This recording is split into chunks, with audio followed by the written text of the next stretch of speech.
Well, just a few moments ago, right as we were going on the air here with the night team tonight, the Senate voted to pass that spending bill that will raise the debt ceiling, allowing the U.S. to not default on its debts. The vote came in at 63 to 36, and it comes 24 hours after the House passed the deal made by the president. And the Speaker of the House, it next heads to the desk of President Joe Biden, as ABC's M. Nguyen shows us.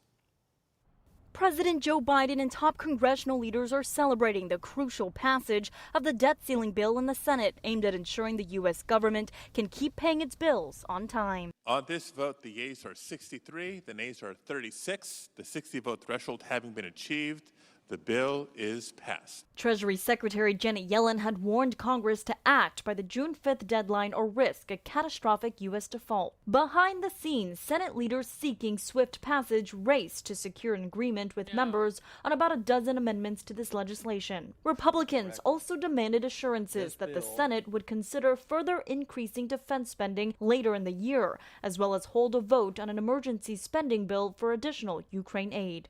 This is a budget of political compromise where people have lost sight of what the country needs. This deal suspends the debt limit until January 2025 after the presidential election and rescinds billions of dollars in IRS and unused COVID-19 funding. Without it, economists warned of an economic downturn, delayed military salaries, halted Social Security, Medicaid, and veterans benefits, plummeting stocks, and potentially another recession. We cannot neglect our fundamental obligation to address the nation's most pressing national security challenges. President Biden has vowed to immediately sign the bill into law once it reaches his desk to avoid the nation's first ever default.